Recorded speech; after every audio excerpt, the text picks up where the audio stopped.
ప్రియమైన వార్లారా, యేసు నామమున మీకు నా శుభాకాంక్షలు. ఈ దినం ప్రభు అయిన యేసు మీకొక అద్భుతము చెయ్యబోతున్నారు. ఏమద్భుతమని అనుకుంటున్నారా? ఏదో ఒక కార్యములో కొందరు మీకు బాధలు కలుగజేస్తున్నారు. అవినీతి అయిన కార్యమును మీకు చేయుచున్నారు. నా యథార్థత, నీతి ఇవన్నీ మరుగైపోవచున్నవని కలత చెందుతున్నారు. అబద్ధపు కార్యములు చెప్పబడుచున్నవి. ఈ విధంగా పోరాటములు కలుగుచున్నవి. ఏం చెయ్యాలని కలత చెందుతున్నారా? యేసు ఉన్నారు కదా. ఆయన నీతి కలిగిన దేవుడు. మీకు నీతి చెయ్యరా? మిమ్మలను గమనిస్తున్నారు కదా. ఎందుకు సోలిపోతున్నారు? ఎందుకు గొనుక్కుంటున్నారు? ఎందుకు మనుషుల మీద కోపడుచున్నారు? ఇలా చెయ్యాలి, అలా చెయ్యాలి, పండ్లు కొరుకుచున్నారు. ఇంటిలో ఉండవచ్చు, పనిచేసే స్థలములో, మీరు దర్శించే ప్రజల మధ్య అవినీతి చేయు ప్రజలై ఉండొచ్చు. దేవుడేం చెప్తున్నారు తెలుసా? 37వ కీర్తన 6వ వచనములో, ఆయన వెలుగును వలె నీ నీతిని, మధ్యాహ్నము వలె నీ నిర్దోషత్వమును వెల్లడించును. మీ నీతిని దేవుడు వెల్లడించును, మీ న్యాయమును ప్రభువు వెల్లడిపరుచును. ఎవరు నాకు న్యాయం చేస్తారు? ఒక న్యాయమే లేదు. నా ఇంట్లోనే నాకు అన్యాయం చేయుచున్నారు, అన్యాయంగా నడుచుచున్నారు.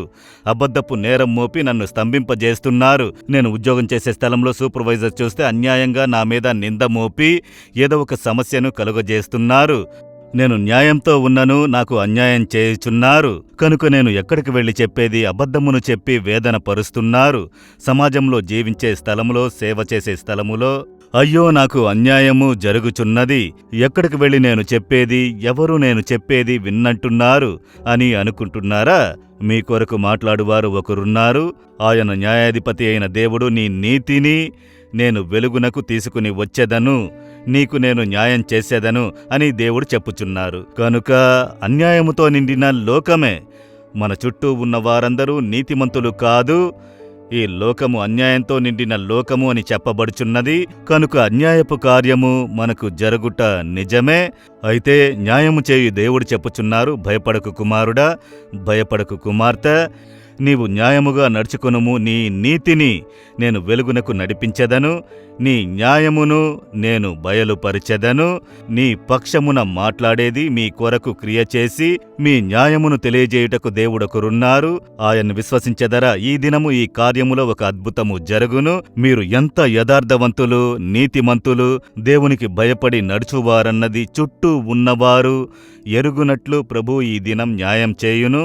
కనుక భయపడకండి. ఇప్పుడు దేవుని చూసి చెప్పండి, దేవా, మీరు నీతి కలిగిన దేవుడు, నాకు మీరు న్యాయమును చేయుదురు. నా న్యాయమును మధ్యాహ్నము వెలుగువలే చేయుదురు. నాకు జరిగే అవినీతిని మార్చి, అన్యాయమును మార్చి నన్ను ఆశీర్వదించుడి. ఈ దినము ఈ కార్యంలో నాకొక అద్భుతము జరుగుచున్నందుకై స్తోత్రములు. ఆ అద్భుతమును ఎదురు చూస్తున్నాను. యేసు నామములో ప్రార్థిస్తున్నాను. Amen, amen. Jesus redeems Telugu YouTube ఛానల్ను సబ్స్క్రైబ్ చేయండి. సబ్స్క్రైబ్ బటన్ను క్లిక్ చేయండి మరియు బెల్ బటన్ను నొక్కండి. ప్రతిరోజు కార్యక్రమ సమాచారం పొందండి.